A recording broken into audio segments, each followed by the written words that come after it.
مجھے تیرا تاج چاہیے۔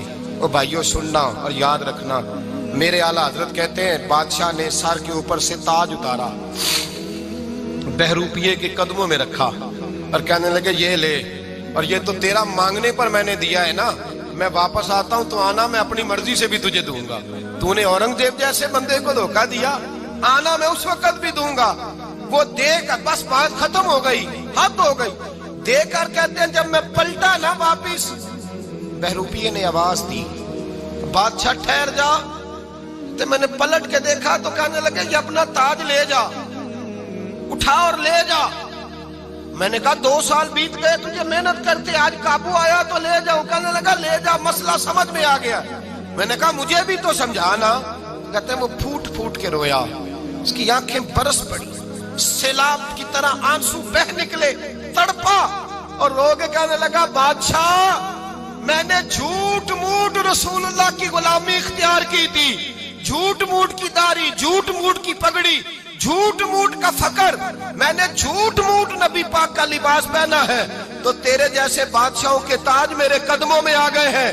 اگر میں سچ مچ رسول اللہ کا غلام بنوں گا تو اللہ کیا کچھ عطا فرمائے، اللہ کتنی نعمتوں سے نوازے۔ میرے اعلیٰ کیا فرماتے ہیں؟ اعلیٰ حضرت فرماتے ہیں فرشتے بھی کرتے ہیں تعظیم میری۔ کون جی؟ اللہ ایسا عقیدہ بھی کم ملے گا جو بریلی کے امام کا عقیدہ ہے، ایسا بھی کم۔ کہتے ہیں فرشتے بھی کرتے ہیں تعظیم میری۔ کیوں؟ فرمانے لگے فدا ہو کے ان پر یہ عزت ملی ہے، فدا ہو کے ان پر یہ۔ حضرت سلمان فارسی گورنر تھے، کھانا کھا رہے تھے، دسترخوان بچھا تھا، رسول پاک صلی اللہ علیہ وسلم کا فرمان ہے روٹی کا لقمہ دسترخوان پہ گرے اٹھا کے کھا لو، اللہ تمہاری بخشش فرما دے گا۔ دسترخوان صاف ہوتا ہے، روٹی، بڑے گورنر تھے آپ، بڑے بڑے سفیر بیٹھے تھے، وزیر بیٹھے تھے، روٹی کا لقمہ گر گیا۔ آج تو لوگ فیشن میں عزت ڈھونڈتے ہیں نا، وقار ڈھونڈتے ہیں کہ میں جدید دنیا کے ساتھ مل جاؤں، میں معاذ اللہ لڑکی لڑکے اکٹھے بٹھا کے منگنی کروں تو میں ماڈرن شمار ہو جاؤں گا، میں بڑے بڑے ڈھول بجاؤں تو ماڈرن بنوں گا، میں اگر مہندی پہ سارے تماشے کر ڈالوں تو میں ماڈرن ہوں۔ دیکھو عزت کس بات میں۔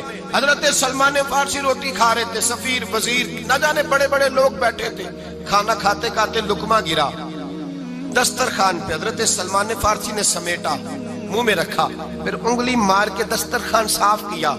ایک صحابی کان میں کہنے لگے سلمان کیا کر رہے ہو، کیا کر، آپ گورنر ہے، سوچئے تو صحیح، یہ لوگ کیا کہیں گے دنیا دار کے مسلمانوں کو روٹی نہیں ملتی، اٹھا اٹھا کے کھا رہے۔ کان میں بات کی، کان میں۔ حضرت سلمان فارسی کان میں جواب دے سکتے تھے، کہہ سکتے تھے نہیں ایسے ہی کرنا ہے، انہوں نے کان میں بات کی، لیکن جناب سلمان فارسی اعلیٰ اعلان بولے، کہنے لگے ان 4 5 6 دنیا داروں کے لیے میں اپنے نبی کا طریقہ چھوڑ دوں، اپنے رسول کی سنت چھوڑ دوں؟ یہ 4 5 دنیا دار دنیا کی طرف دیکھ کے میں مصطفیٰ سے منہ موڑ لوں؟ پھر جوش جذبات میں سر سے پگڑی اتار دی، رونے لگے۔ آپ فرمانے لگے میں مدینے کے بازاروں میں کھجوریں اتارتا تھا، نوکریاں کرتا تھا، یہ جو میرے سر پر عزت کے بال ہیں یہ محمد عربی کے اگائے ہوئے ہیں، رسول اللہ کے اگائے ہوئے ہیں۔ اور بھائیو حد ہو گئی۔ حضرت بلال رضی اللہ تعالیٰ، حضرت بلال آئے جناب عمر سے ملنے، کیسر و کسرا بھی آئے تو عمر خاطر میں نہ لائے، پر بلال حبشی دروازے پہ داخل ہوئے تو فاروق اعظم نے کرسی چھوڑ دی، ہاتھ باندھ کے کونے میں کھڑے ہو گئے۔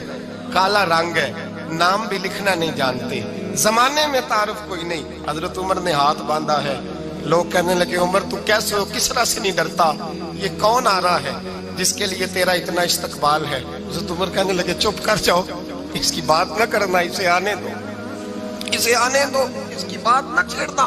حضرت سیدنا بلال آئے، کہنے لگے امیر المومنین کیا کر رہے ہو؟ فرمایا نہیں چپ کر یار، بازو پکڑا، اپنی کرسی پہ بٹھایا۔ حضرت بلال کہنے لگے حضور میں غلام ہوں، مجھے تو طریقے بھی نہیں آتے ان کرسیوں پہ بیٹھنے کے، میں تو غریب ماں کا بیٹا، غلام باپ کی اولاد، سلیقہ، یہ آپ کیا کر رہے ہیں؟ تو حضرت عمر کہنے لگے بلال تھا تو غلام ہی، پر جب سے مصطفیٰ کا غلام بنا ہے تو ہمارا امام بن گیا ہے، اب تو امام ہے رسول اللہ کی امت کا۔ فرمایا وہ مجھے دن یاد ہے جب مکہ فتح ہوا تھا، بت ٹوٹ گئے تھے، بڑے بڑے سردار تھے، اور میرے نبی نے فرمایا بلال سے کہو کعبے کی چھت پہ چڑھ کے اذان دے. تو لوگوں نے کہا حضور یہ سارے جل گئے ہیں, کسی اور کی ڈیوٹی لگا دیں. حضور نے فرمایا چپ کرو. بدر میں مار کھا کے اذان پڑے تو بلال, احد میں پتھر برسے اذان پڑے تو بلال, تپتے صحراؤں میں پڑے تو بلال, ہر جگہ مار کھائے تو بلال. اور آج اگر اللہ نے عزت دی ہے تو میں لوگوں کو دیکھ کے بلال کو عزت نہ دوں؟ میں بتانا چاہتا ہوں کہ رسول اللہ کی غلامی میں عزت ہے. فرمایا کوئی اوپر نہیں چڑھے گا, ابو بکر بھی نیچے, عمر بھی نیچے, عثمان و علی, طلحہ اور زبیر بھی نیچے. آج یہ حبشی غلام کعبے کی چھت پہ چڑھے گا اور میں دنیا کو بتاؤں گا کہ اصل عزت اسی کے پاس ہوتی ہے جو رسول اللہ کا غلام ہوا کرتا ہے.